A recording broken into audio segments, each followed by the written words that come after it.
नमस्कार बच्चों, स्वागत है आप सभी का Shri Shyam group of education के यूट्यूब चैनल पर। मैं विकास शर्मा आपको बीएससी सेकेंड ईयर की फिजिक्स पढ़वा रहा हूँ और इसके अंदर अपने जो टॉपिक पढ़ रहे हैं वो पढ़ रहे हैं उष्मागतिक संबंध के बारे में और मैक्सवेल की जो समीकरण है उन्हें अपने व्युत्पन्न कर रहे हैं। बिल्कुल लास्ट के अंदर हम लोगों ने एक समीकरण बनाई थी, देखिए वो समीकरण क्या थी।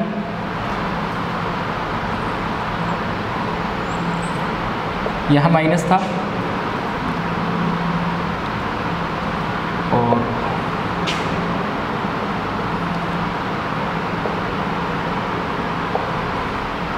यहाँ फिर से माइनस था।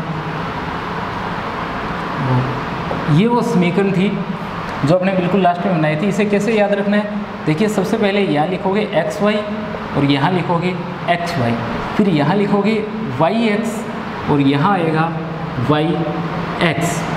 तो ये क्या लिखा हुआ है, x लिखा हुआ है, तो इसके साथ में आएगा y, क्या आएगा y, और इसके साथ में आएगा x।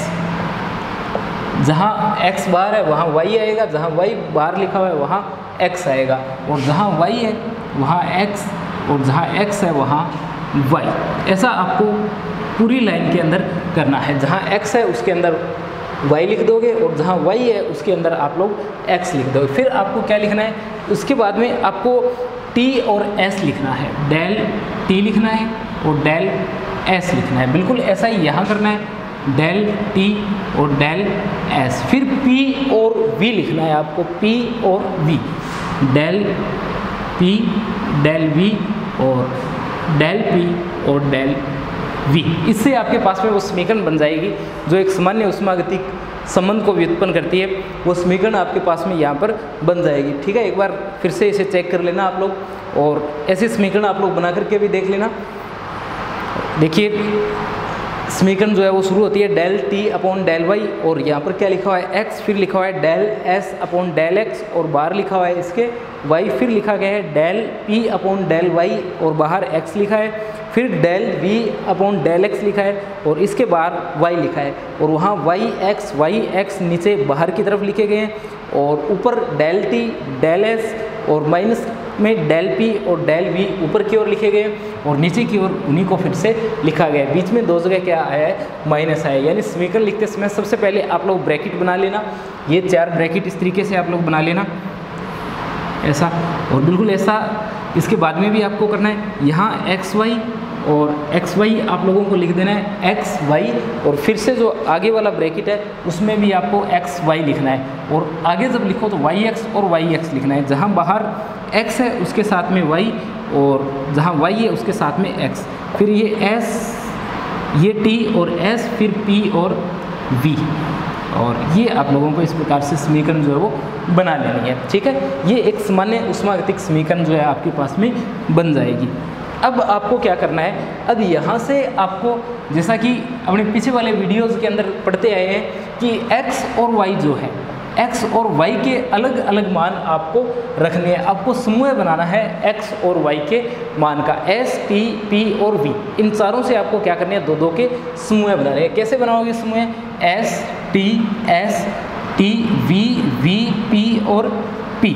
तो इन दो का समूह है और इन दो का समूह है और फिर इनका समूह है। इस तरीके से आपको क्या करना है, यहाँ पर समूह बना रहे हैं। इससे आपको फर्स्ट समीकरण, इससे सेकंड, इससे आपको थर्ड और इससे आपको समीकरण फोर्थ जो है वो प्राप्त हो जाएगी। यानी आपको एस वी के साथ में, टी वी के साथ में, एस पी के साथ में और फिर टी पी के साथ में आपको 4 समूह बना लेने। इन समूह को भी आप लोग क्या रखोगे, याद रखोगे। तो अब अपने सबसे पहले इसमें आता है प्रथम उष्मागतिक समीकरण या प्रथम मैक्सवेल समीकरण।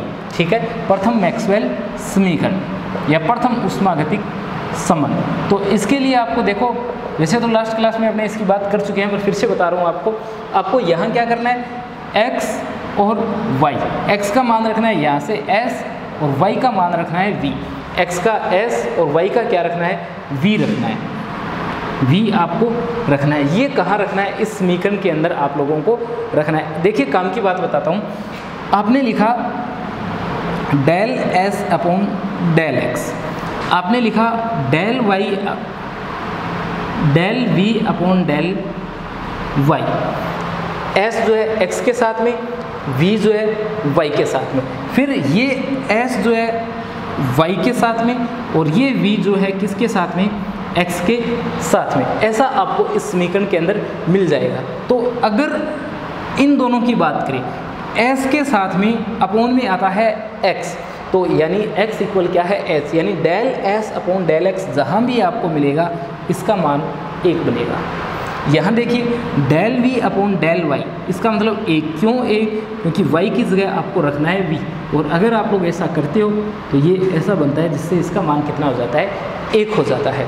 दूसरा, अगर s के साथ आता है x तो ये 1 आता है, अगर s के साथ आता है y तो इसका मतलब है इसका आंशिक अवकलन होना है v के साथ, v के सापेक्ष, और v के सापेक्ष s का करोगे तो 0 आएगा क्योंकि आंशिक का अवकलन कर रहे हैं। और यहाँ अगर v का x के सापेक्ष यानी s के सापेक्ष करोगे तो क्या आएगा, 0 आएगा। तो सबसे पहले जो 0 है उन सबको आप लोग ढूंढो कि कहाँ कहाँ आपके पास में मान जो है वो 0 है। तो देखो del s upon del y, del s upon del y, सबसे पहले तो देखो s एक तो यहाँ है, पर यहाँ आप लोग देख सकते हो x है इसके साथ में, और फिर आपको देखना है del s upon del y, ये देखो ये टर्म जो है यहाँ से कितनी हो जाएगी, 0, कितनी हो जाएगी, 0, ये यहाँ से हट जाएगा। फिर आप लोग इसे देखो del v upon del x, ये तो नहीं है, कौन सा है, ये है del v upon del x, ये टर्म यहाँ से 0, आपके पास में एक तो ये बचा है, एक आपके पास में ये बचा हुआ है, इन्हें आप लोग लिखो। देखिए जो दोनों मान बचे हैं उन्हें पहले लिख रहा हूँ। एक तो ये बचा है del t upon del x y, और यहाँ y है और यहाँ x है, ये बचा है। एक बचा हुआ है del s upon del x और डेल x, और साथ में y, ये बचा हुआ है। तो ये दोनों मान अपने यहाँ रखिए, ये 0 हो चुका है, ये 0 हो चुका है, और बराबर में माइनस का ये बचा हुआ है del p upon del x और साथ में y, और del v upon del y साथ में x, ये जो मान है यहाँ मैंने इसे लिख दिया है। अब ढूंढो इन्हें, s के साथ में जहाँ x है ये रहा, ये कितना 1, v के साथ में जहाँ y है ये रहा, ये भी कितना 1, इसका मतलब आपके पास में बचा del t upon del y x बराबर माइनस का del p upon del x और y, ये बचता है। x की जगह आपको रखना है s और y की जगह आपको रखना है v। रखिए ये बना del t upon del v, x की जगह s रखा, माइनस का डेल p डेल x यानी ये, और बाहर रखा आपने y, ये बनती है मैक्सवेल की प्रथम समीकरण, del t upon del v और किसके इक्वल, माइनस का del p upon del s। पहले में s कांस्टेंट है, दूसरे में v कांस्टेंट है, देख सकते हो आप लोग। इसे क्या कहा जाता है, इसे कहा जाता है मैक्सवेल की प्रथम समीकरण। ये क्या है, मैक्सवेल की प्रथम ऊष्मागतिक समीकरण है, मैक्सवेल की प्रथम ऊष्मागतिक संबंध या प्रथम मैक्सवेल समीकरण है। इसी तरीके से आपको बची हुई 3 समीकरणें जो है वो व्युत्पन्न करनी है। देखो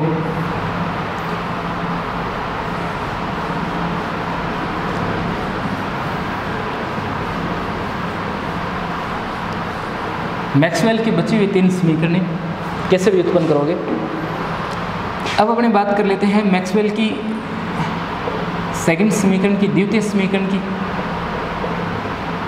मैक्सवेल की द्वितीय समीकरण या द्वितीय मैक्सवेल संबंध। तो इसके लिए आपको क्या करना है, आपको ये काम में लेना है, x की जगह क्या रखना है, t रखना है, और y की जगह आपको क्या रखना है, v रखना है।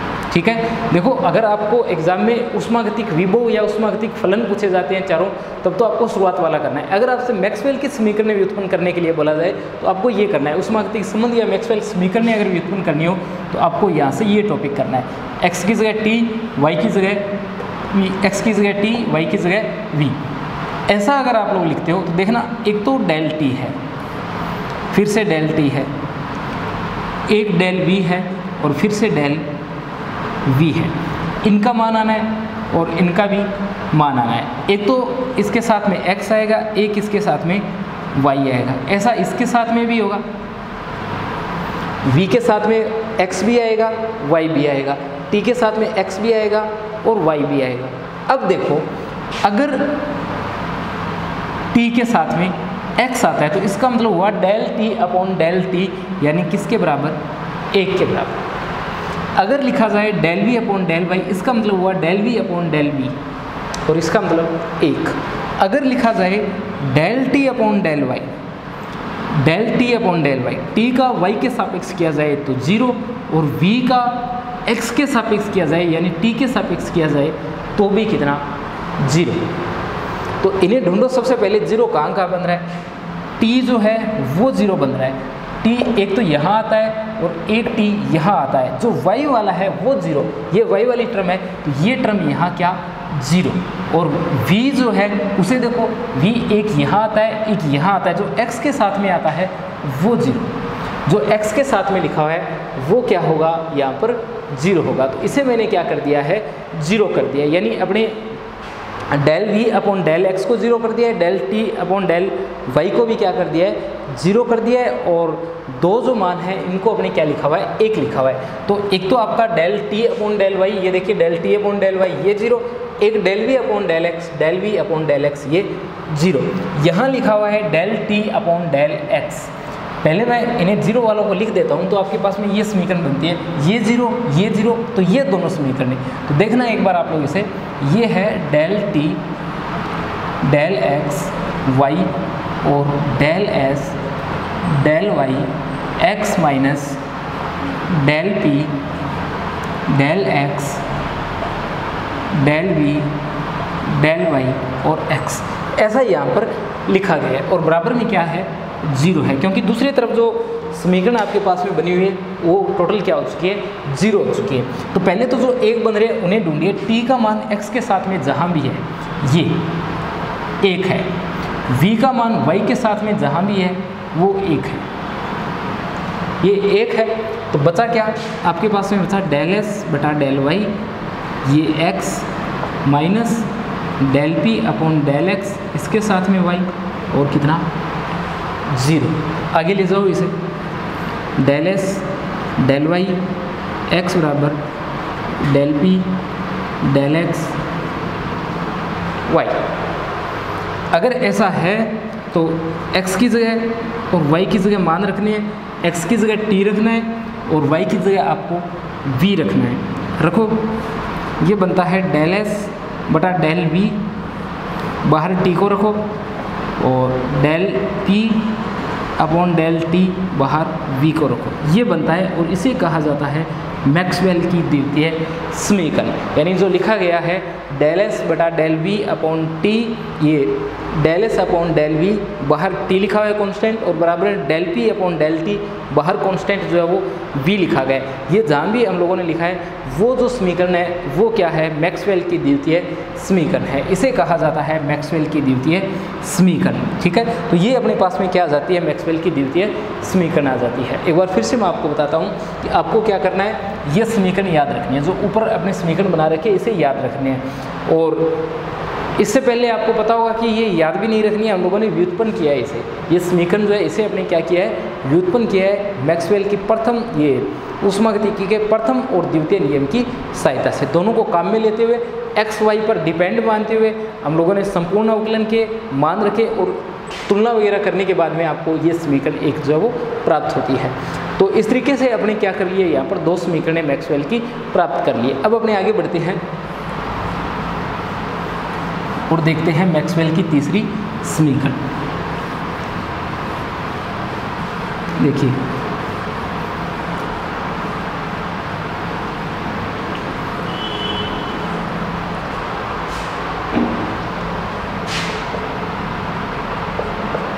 तृतीय मैक्सवेल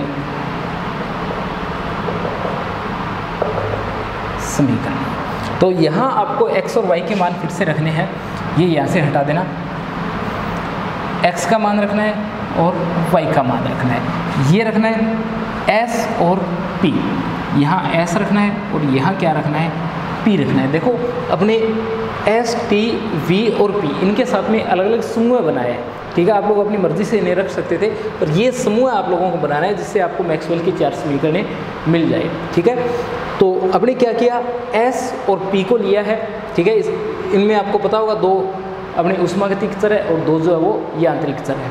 तो x की जगह s रखा है, y की जगह p रखा है। s रखना है और p रखना है। तो अगर ऐसा आप लोग करते हो तो del s del p, del s del p, इनके मान बनेंगे कोई ना कोई। वो कितने बनेंगे वो देखेंगे। एक बार तो इन्हें x के साथ लिखो और एक बार इन्हें y के साथ लिखोगे, एक बार इसे y के साथ और इसे x के साथ लिखोगे। ठीक है, ऐसा आपको करना है इनमें। तो अगर s के नीचे x रखते हो मतलब s ही रखते हो तो एक, p के नीचे y रखते हो मतलब p रखते हो तो एक, s का y के सापेक्ष मतलब 0, p का x के सापेक्ष मतलब s के सापेक्ष 0, ये मान रखने हैं। अगर मैं इन्हें रखता हूँ, अगर इन चारों मानों को रखता हूँ तो पहले 0 को रखता हूँ। s जहाँ भी आए देखो, एक तो यहाँ है, एक यहाँ है, जो y के साथ में है वो 0, ये y के साथ में है ये 0। p देखो, p एक यहाँ है एक यहाँ है, जो x के साथ में है वो 0। तो अब की बार आगे वाली जो टर्म है वो यहाँ से हट गई है, 0 हो चुके हैं। तो इन दोनों को लिखो, देखो क्या आएगा, ये आएगा डेल t और del x, del s upon del x और y माइनस का, ये आया del p upon del y x और del v upon del x और y बराबर कितना 0, del p upon del y और del v upon del x। ऐसा हम लोगों ने इसे लिख दिया है। फिर देखो s, ये रहा s, x के साथ में है बिल्कुल है, तो एक, p y के साथ में, p y के साथ में कितना 1, तो इन दोनों की जगह कितना आ जाता है 1 आ जाता है। तो आपके पास में क्या बचेगा, आपके पास में बचेगा del t del y x minus का del v del x y बराबर कितना 0, यानी आप लोग लिख सकते हो del t del y x बराबर del v del x y। लिख दिया। x और y के मान रखो, x की जगह s रखो, y की जगह p रखो। अगर ऐसा रखते हो तो बनता है डेल t y रखा तो p, x रखा तो s, डेल v x रखो तो s, y रखा तो p।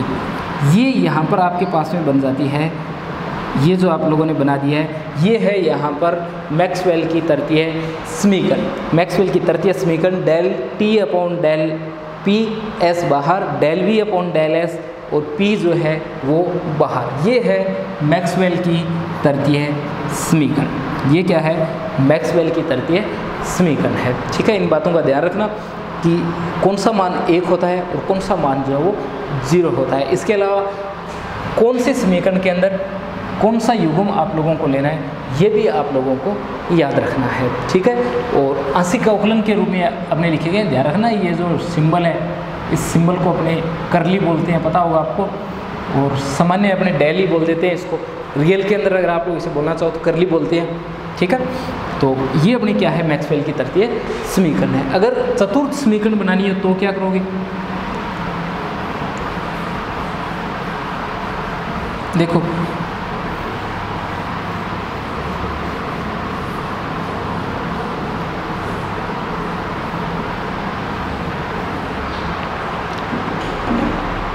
चौथी समीकरण,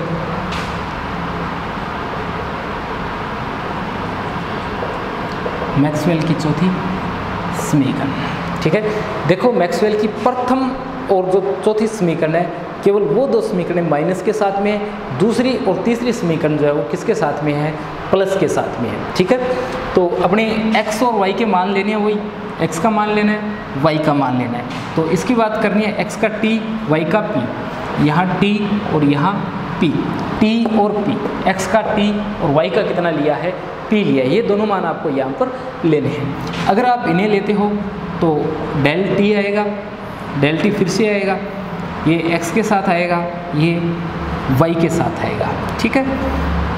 ये डेल p है तो ये y के साथ भी आएगा और ये x के साथ भी आएगा। थोड़ा ये भी ध्यान रखना, भी बार जो है ना ये लिख देना कि दूसरा जो मान बच जाता है उसे कांस्टेंट लिया जाता है। यहाँ ये अगर x के सापेक्ष कर रहे हो तो y को कांस्टेंट, y के ले रहे हो तो x को कांस्टेंट लेना है। अब देखो यहाँ लिखा गया है डेल टी, अगर x की जगह मैं डेल टी रख देता हूँ तो ये del T upon del T बन जाता है और del T upon del T का मतलब ये 1 बन जाता है। यहाँ डेल p है और y की जगह अगर p रख देता हूँ तो ये del p upon del p बन जाता है, मतलब ये 1 बन जाता है। यहाँ t का x को कांस्टेंट रख करके अवकलन करना है सिक y के सापेक्ष तो 0, यहाँ p को कांस्टेंट रख करके करना है तो कितना 0। आई बात समझ में? यहाँ t को कांस्टेंट रखकर p के सापेक्ष करना है, ठीक है। और यहाँ p को कांस्टेंट रखकर t के सापेक्ष करना है। और कौन सा अवकलन? आंशिक अवकलन करना है, इसलिए ये दोनों मान 0 और ये दोनों मान क्या आते हैं? 1 आते हैं। आगे बढ़ते हैं अपने और देखते हैं। सबसे पहले तो जो 0 है उन्हें ढूंढो, del T upon del Y. Del T देखो, एक तो डेल टी यहाँ है, एक यहाँ है, पर जो y के साथ में है वो 0। ये देखो ये 0। Del p upon del x, del p एक यहाँ है एक यहाँ है, पर जो x के साथ में है वो 0। तो अब आपके पास में जो बचा हुआ है उसे लिखो पहले। ये टर्म तो 0, यहाँ बचा हुआ है माइनस का क्या बचा हुआ है? डेल p अपॉन बचा हुआ है del p upon del y और x कांस्टेंट है, और del v upon del x y constant है। बराबर में क्या लिखा गया है? बराबर में डेल t और डेल x y कांस्टेंट है और del s upon del y और x जो है वो क्या है? कांस्टेंट है। ऐसा आप लोगों को इसमें लिखना है, del s upon del y और x जो है वो बाहर, del t upon del x और y जो है उसे बाहर लिखा। अब देखो ये del t upon del x, del t upon del x कहाँ है? ये रहा, इसका मान 1 है। Del p upon del y, del p upon del y ये कितना है? 1 है। तो ये भी 1 है और ये भी क्या है? 1 है। पीछे जो मान बचा है उसे लिखो। पीछे बचा हुआ है माइनस का del v upon del x y और बराबर किसके? बराबर del s upon del y और साथ में क्या लिखा गया है? s लिखा गया है, ठीक है। देखो आगे, x की जगह रखो t, y की जगह रखो p। अगर ऐसा लिखते हो तो ये बनता है माइनस का del v upon del t और बाहर y मतलब बाहर p, del s upon del y मतलब डेल p और t को क्या रखा है? कांस्टेंट रखा है। ये बन जाती है यहाँ पर मैक्सवेल की चौथी समीकरण। माइनस का del v upon del t, minus का del v upon del t, p को कांस्टेंट और बराबर में del s upon del p, del s upon del p और t जो है वो क्या है? कांस्टेंट यहाँ पर लिया गया है। ये क्या है? मैक्सवेल की चौथी समीकरण है। तो इस तरीके से आपको क्या करनी है? मैक्सवेल की 4 जो समीकरणें हैं उनको व्युत्पन्न करना है, ठीक है। एक बार फिर से मैं आपको सभी बातें बता देता हूँ आपको क्या क्या करना है। सबसे पहले तो आपको ये समीकरण याद रखनी है, जो यहाँ मैंने समीकरण लिख रखी है, इस समीकरण को आप लोगों को याद रखना है। समीकरण कैसे भी याद रखो वो आपकी मर्जी है। और वैसे भी ये तब की बात है जब अगर 3 नंबर का या 1.5 नंबर का प्रश्न आता है। नॉर्मली यहाँ से जो प्रश्न आएगा वो कंप्लीट 5 नंबर का प्रश्न जो है वो पूछा जाएगा, ठीक है। अगर 5 नंबर का यहाँ से प्रश्न आता है तो जो लास्ट वीडियो हम लोगों ने पढ़ा है लास्ट क्लास के अंदर, उसके अंदर सबसे पहले अपने इस समीकरण को ही व्युत्पन्न किया है कि ये समीकरण कैसे बनेगी। तो सबसे पहले आपको ये समीकरण जो है वो समीकरण 1 के नाम से जो लिखी गई है, इसे आपको क्या करना है? व्युत्पन्न करना है। जैसे ही आप इसे समीकरण को व्युत्पन्न करोगे तो ये एक सामान्य समीकरण आपके पास में बन जाएगी। इस सामान्य समीकरण को बनाने के बाद में आपको क्या करना है? सामान्य समीकरण को बनाने के बाद में ये समूह जो है आपको याद रखना है। 2 चर, ये आपके पास में 4 चर है, S, V, T, P, ये 4 चर आपके पास में है।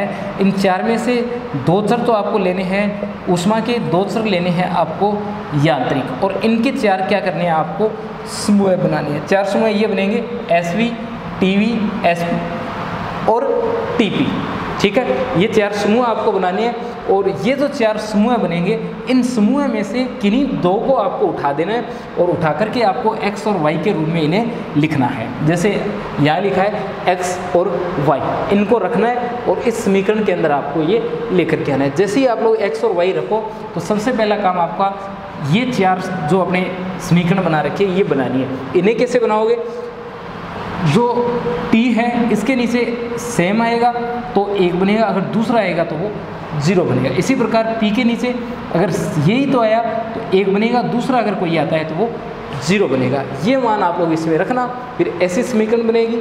फिर पक्षांतरण वगैरह अगर हो रहा हो तो कर देना।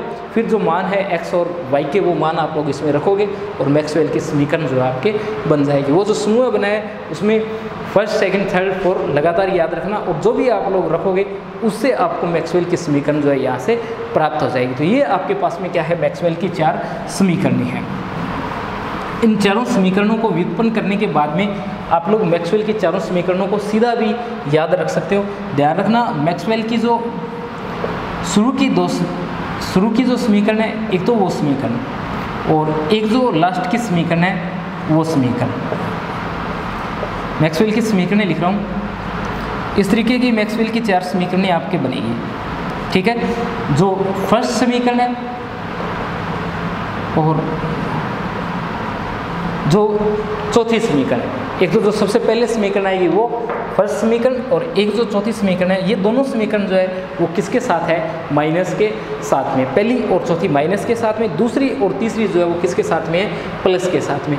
जो कांस्टेंट आपको जो लेने हैं वो ग्रुप, इन्हें सबसे पहले आप लोग क्या कर दोगे, लिख दोगे। जो समूह मैंने आपको बताए हैं कि समूह आपको याद रखना है, कौन सा, SV, TV, SP और TP, ये समूह आपको यहाँ से याद रख लेने हैं। फिर आपको क्या करना है, जो यहाँ लिखा गया है उसे यहाँ लिखो और जो यहाँ लिखा गया है उसे लिखोगे आप लोग इसके साथ में। ऐसा ही यहाँ करना है, इसे यहाँ लिखो और इसे यहाँ लिखो। फिर ये P है तो इसे यहाँ लिख दो और S को आगे लिख दो, P को पहले लिख दो और T को आगे लिख दो। ठीक है, ज़रूरी नहीं है कि आप लोग ऐसा करो, आपकी मर्ज़ी है। जैसे भी आप लोग इसे याद रखना चाहो उस तरीके को आप लोग काम में ले सकते हो। मैं आपको एक सामान्य तरीका बता रहा हूँ कि आप इसे कैसे याद रखोगे।